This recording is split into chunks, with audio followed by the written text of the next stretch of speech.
Good morning students.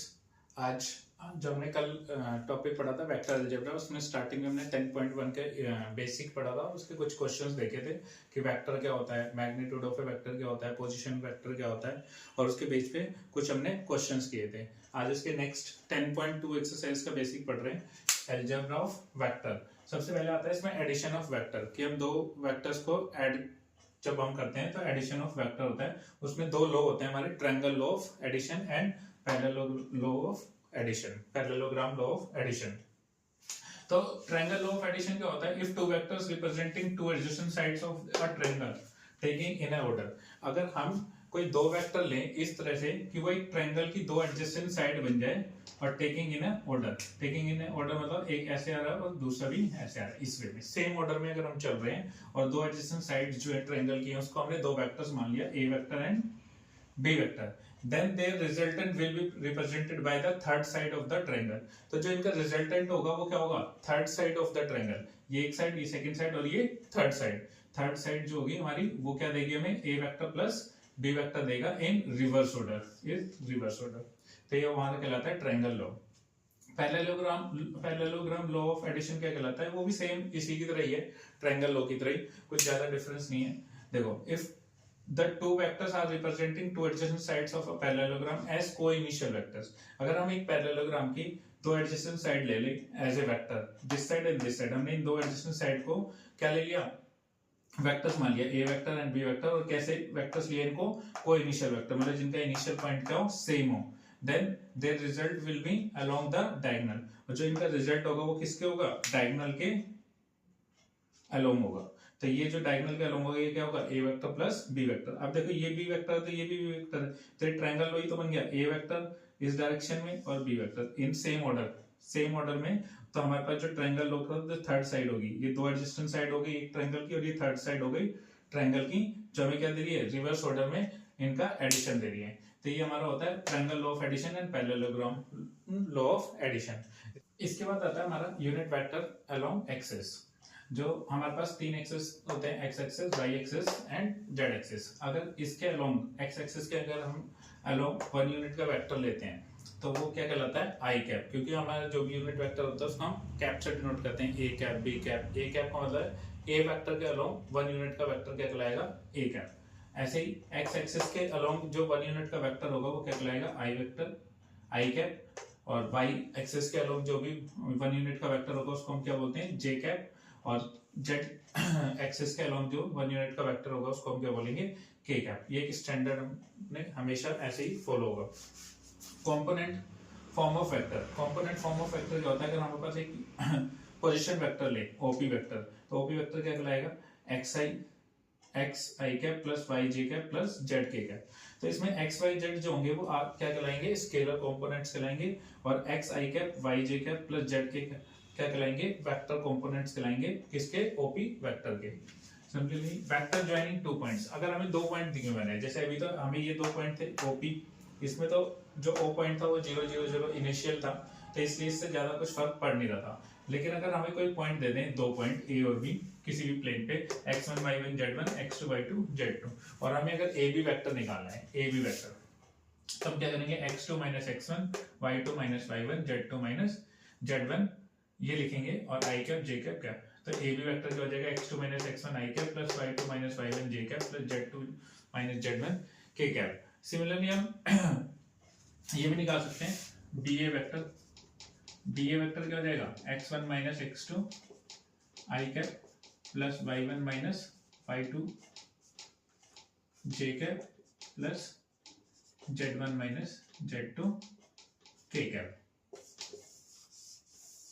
और हम ये देख भी पा रहे हैं कि ए बी वेक्टर जो है वो क्या है? Negative of b A vector, या बी ए वेक्टर जो है negative of a b vector. और अब अगर हमें इसका मैग्नीट्यूड निकालना है ए बी वेक्टर का, तो मैग्नीट्यूड हमें पता है क्या हो जाता है? स्केलर क्वांटिटी का स्क्वायर करके एडिशन करके जो उसका स्क्वायर रूट लेंगे वो हमें क्या कहलाता है? किसी भी वेक्टर का मैग्नीट्यूड कहलाता है। नेक्स्ट है addition, subtraction and scalar multiplication. अगर हमें दो वेक्टर है, ए vector a1 i cap plus b1 j cap plus c1 k cap, और एक बी वेक्टर है हमारा a2 आई कैप प्लस b2 जे कैप प्लस c2 के कैप, और अगर हमें इन दोनों का एडिशन करना है तो वेक्टर प्लस बी वेक्टर का एडिशन क्या कहलाएगा, a1 plus a2 i cap plus b1 b2 j cap plus c1 c2 k cap. Similarly subtract करेंगे तो सेम क्वांटिटीज ऐड होती है, सेम क्वांटिटीज सब्ट्रैक्ट होती हैं।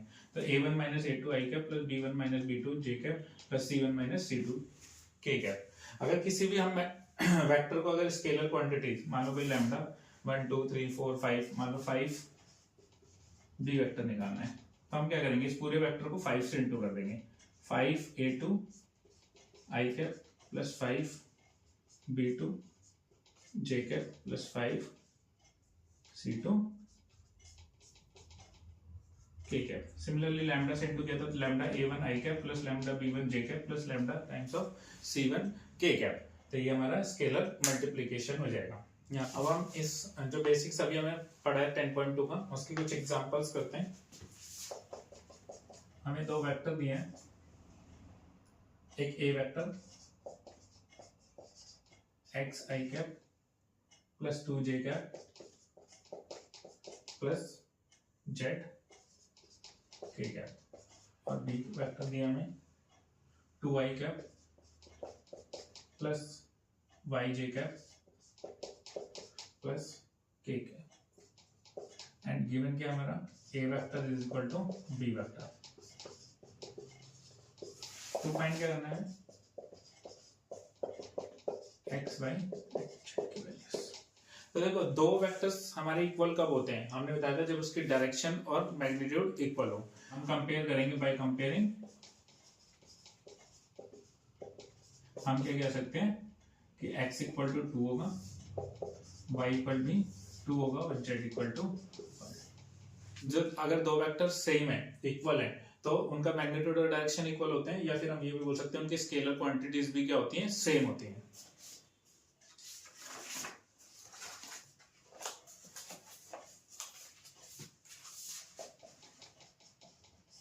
ये एग्जांपल नंबर 4 था, ये 5।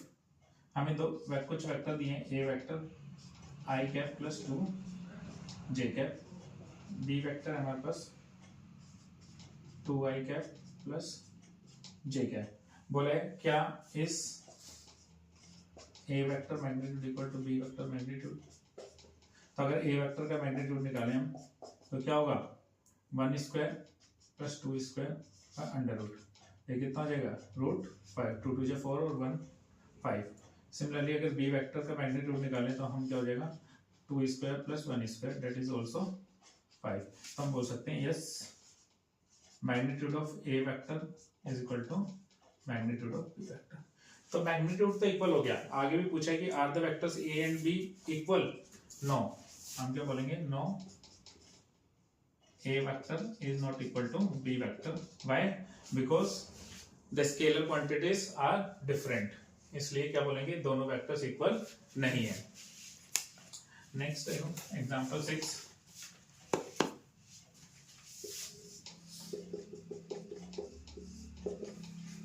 हमें एक वेक्टर दिया, find the unit vector in the direction of a vector. A vector हमें गिवन है 2i plus 3j plus k cap.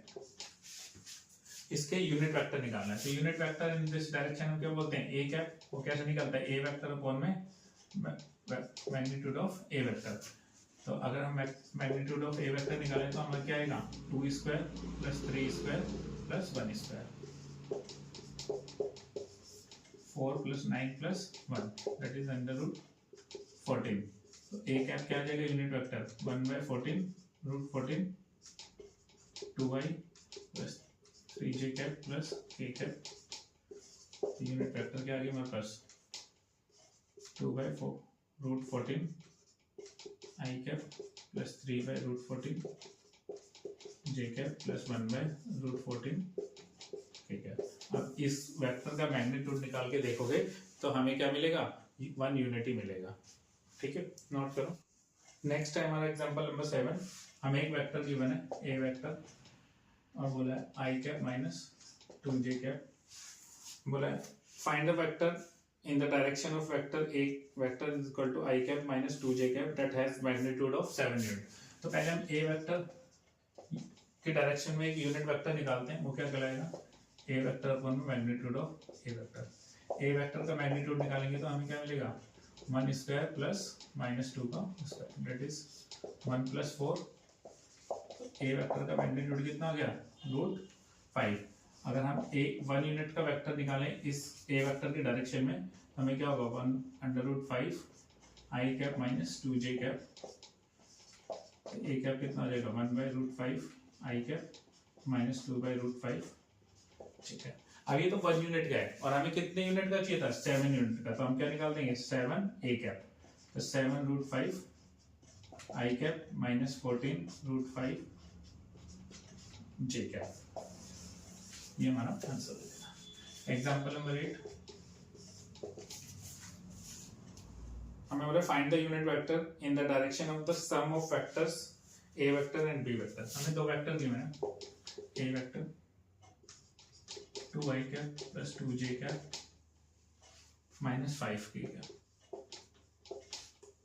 B vector 2i cap plus j cap plus 3k cap. देखो हमें दो वेक्टर गिवन है और बोला है कि find the unit vector in the direction. हमें यूनिट वेक्टर निकालना है इन द डायरेक्शन, किसके direction sum of these vectors. तो हमें पहले एडिशन करना पड़ेगा, ए वेक्टर और बी वेक्टर हमने सीखा है, ए वेक्टर और B vector same quantities add हो जाएगी 4i cap plus 3j cap और इन दोनों को ऐड करेंगे तो -2k कैप ये जाएगा। और इसको हम मान लेते हैं सी वेक्टर। तो अब हमें क्या निकालना है सी कैप निकालना है। तो सी कैप कैसे निकलेगा सी वेक्टर अपॉन में सी वेक्टर का मैग्नीट्यूड। सी वेक्टर का मैग्नीट्यूड कितना होगा √4 स्क्वायर प्लस 3 स्क्वायर प्लस -2 का whole square that is 16 plus 9 plus 4 √29। तो सी कैप कितना आ जाएगा 1/√29 4i cap plus 3j cap -2k cap. तो सी कैप कितना गया 4/√29 i cap plus 3/√29 j cap -2/√29 ठीक है। अदरवाइज यहाँ पे भी छोड़ सकते हो। आई होप समझ में आया होगा यहाँ तक।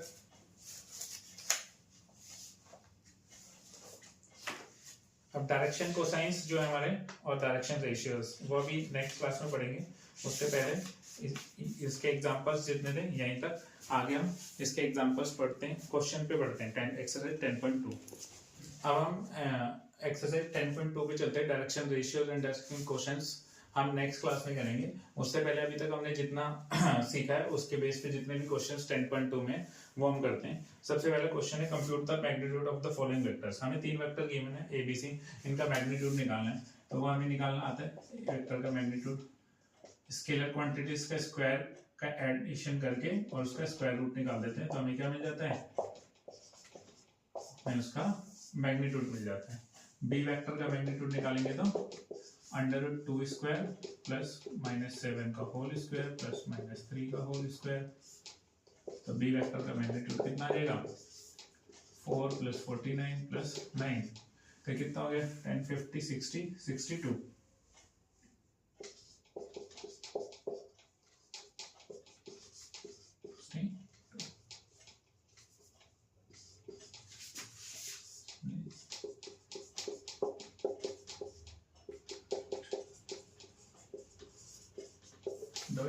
यस सर, तो मैग्नीट्यूड निकालना आ गया होगा। क्वेश्चन नंबर 2 है, ठीक है। 2 और 3 के बहुत सारे आंसर्स हो सकते हैं। Right 2 different vectors having same magnitude. Same magnitude के दो वेक्टर्स लिखो। अभी हमने देखा भी था i cap plus 2j cap 2i cap plus j cap. इनका मैग्नीट्यूड सेम है, डायरेक्शन और ये सब अलग अलग हो सकते हैं। हमें सिर्फ मैग्नीट्यूड से मतलब है, मैग्नीट्यूड सेम हो गया। 2 different vectors having same direction हो तो इसके भी बहुत सारे आंसर्स हो सकते हैं। नेक्स्ट करते हैं क्वेश्चन एग्जांपल नंबर 4 पे, क्वेश्चन नंबर 4 पे, सॉरी नॉट एग्जांपल, एक्सरसाइज 10.2 का question number 4। Find the values of x and y so that the vectors this 2i, दो वेक्टर हमें गिवन है, ये vector 2i cap plus 3j cap and B vector xi cap plus. मैंने बताया था आपको दो वेक्टर्स कब इक्वल होते हैं जब उनका मैग्नीट्यूड और डायरेक्शन सेम हो या उनकी स्केलर क्वांटिटीज इक्वल हो। तो स्केलर क्वांटिटीज इक्वल होंगी तो x = 2 आ जाएगा एंड y = 3 आ जाएगा। Question 5 Find the scalar and vector components of the vector with initial point 2 1 and terminal point -5 7. तो हमें एक वेक्टर निकालना है ए बी, ये इनिशियल पॉइंट है ए, कितना गिवन है हमें 2 1, और टर्मिनल पॉइंट कितना गिवन है हमें -5 7. हमें क्या निकालना है scalar quantity, scalar component and vector component. तो हम पहले एक वेक्टर निकाल देते हैं a b vector along this direction AB. तो हमारा क्या आएगा x2 minus x1 -5 -2 I cap plus y2 minus y1, और z क्वांटिटी तो है ही नहीं हमारे पास, तो AB क्या हो गया हमारे पास -7 I cap plus 6 J cap. तो स्केलर क्वांटिटीज क्या हो गई, स्केलर कंपोनेंट -7 and 6, और वेक्टर कंपोनेंट क्या हो गए -7 I cap and 6 J cap. ये सब मैंने आपको कराया भी, जितने भी हमने बेसिक सीखे उसमें सब हैं नोट. हमें एक वेक्टर गिवन है ए vector I cap -2 J cap plus K cap. एक वेक्टर गिवन है हमें B vector that is -2 I plus 4 J cap plus 5 K cap, और एक सी वेक्टर गिवन है I cap -6 J cap -7 K cap. और हमें निकालना है क्या इसमें, find the sum of vectors. Sum of vectors निकालना है तो A vector plus B vector plus C. तो मैंने बोला था कि सेम क्वांटिटीज ऐड होती हैं, मतलब 1 -2 + 1 I cap plus -2 + 4 -6 J cap plus 1 + 5 -7. ठीक है, तो A vector plus B vector plus C vector कितना आ जाएगा हमारे पास, ये तो 0 हो जाएगा. 1 + 1 2 2 - 2 0 I cap, इसको ऐड करेंगे तो ये कितना होगा -8 + 4 माइनस का 4 J cap, और इसको करेंगे तो 6 - 7 माइनस का K cap. या फिर इसको हम ऐसे भी लिख सकते हैं क्योंकि 0 वेक्टर है, तो 0 क्वांटिटी है, तो 4 J - K. अदरवाइज ये आंसर भी हमारा सही है.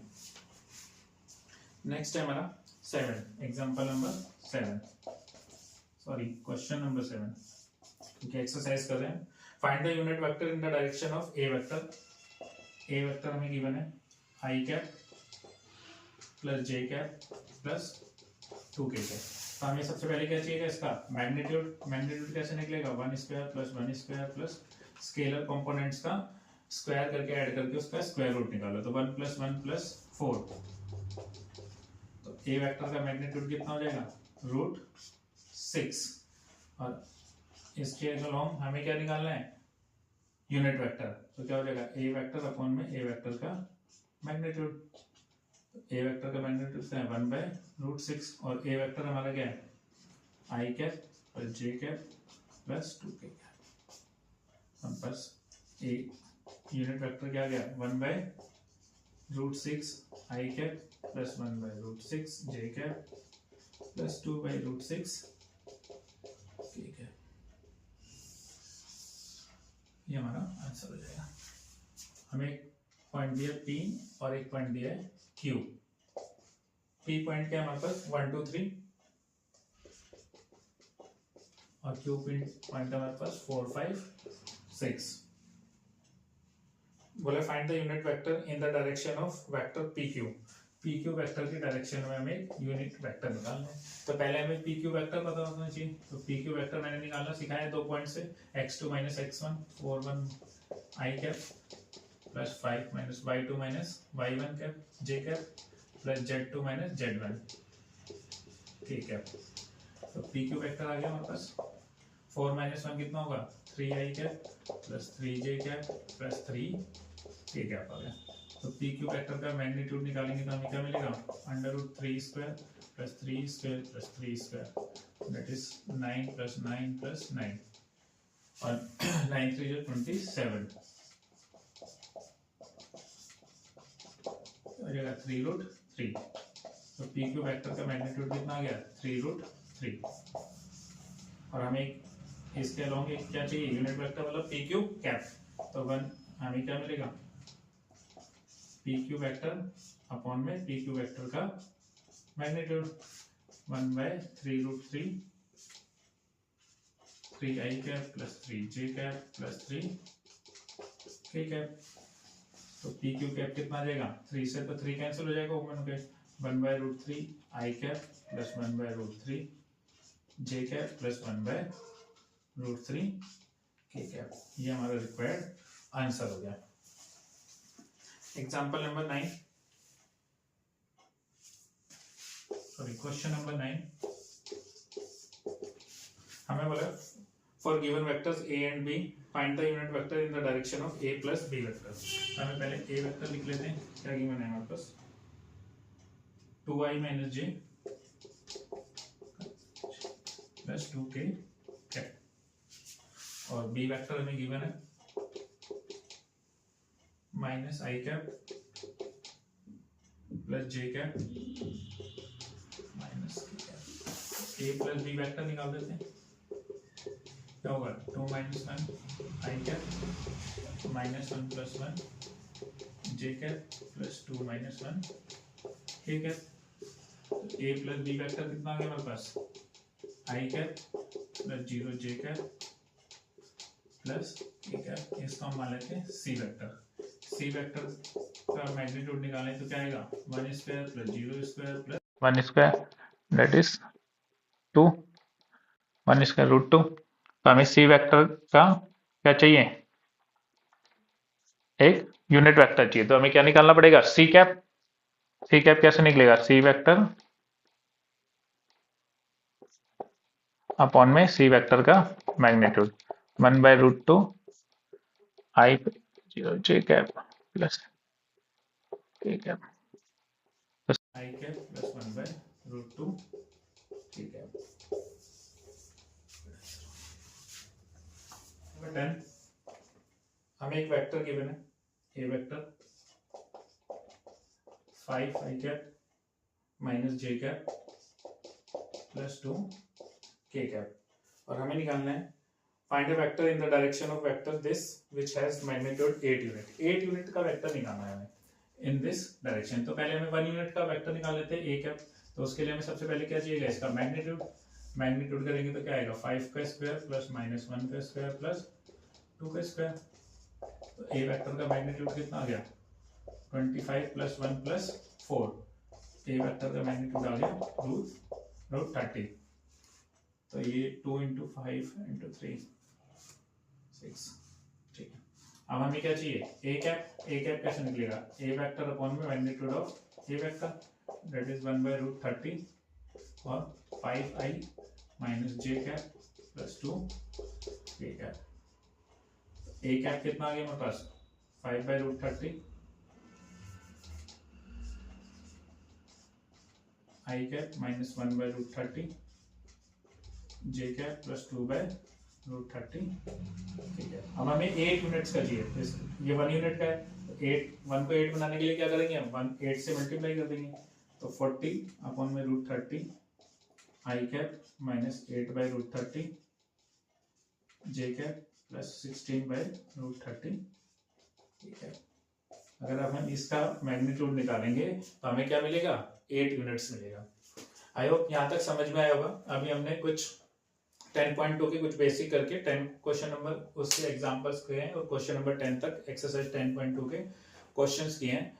अभी नेक्स्ट क्लास में हम डायरेक्शन कोसाइंस और डायरेक्शन रेशियोज पढ़ेंगे। तो जो कुछ एग्जांपल्स रह गए इस एक्सरसाइज के क्वेश्चन रह गए वो नेक्स्ट क्लास में करेंगे।